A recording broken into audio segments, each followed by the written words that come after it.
Yang pertama saya setuju, ya, jadi pembeludakan atau apapun lah istilahnya itu memang begini. Menuntut ilmu itu kan tempat ya, jadi begini. Tempat kita menuntut ilmu itu kan secara alami pasti menuntut ya, mustawa muayyanan, ya, kafaah muhaddadah. Jadi tentu untuk kelancaran kita menuntut ilmu di suatu tempat itu, maka kita harus memenuhi standar tertentu. Katakanlah al-mustawa al-adna minal kafaatil muayyanah, ya, atau minal maharatil muhaddadah. Jadi perlu ada paling tidak batas minimal ya dari kompetensi tertentu ya, dan kemahiran tertentu. Entah itu kemahiran atau kompetensi bahasa atau yang lain. Tidak masuk akal ya kalau misalnya satu tempat menuntut ilmu itu maftuhun likulli man habba wa dabba. Tidak masuk akal. Dimanapun, bukan hanya Al-Azhar lah ya, setiap tempat itu selalu ada muwasafat. Kan begitu, benar kan? Kan selalu kan ya. Segala sesuatu itu membutuhkan persyaratan-persyaratan, apalagi tempat menuntut ilmu seperti Al-Azhar. Karena itu maka sudah seharusnya memang yang masuk ke Al-Azhar itu memiliki derajat kemengertian dan dasar atau fondasi keilmuan yang minimal paling tidak membuatnya bisa mengikuti proses pembelajaran dengan baik.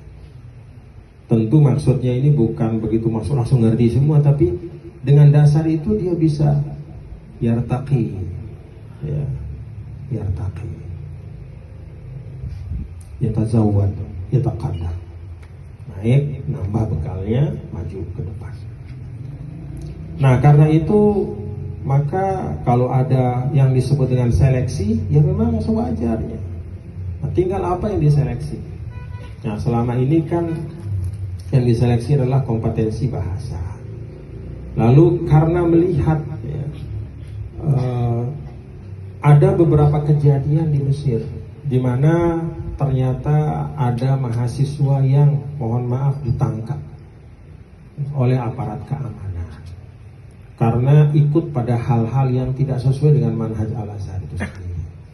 Maka selain kafaah lughawiyah itu juga ada istilahnya wawasan kebangsaan, supaya dia dari awal itu juga punya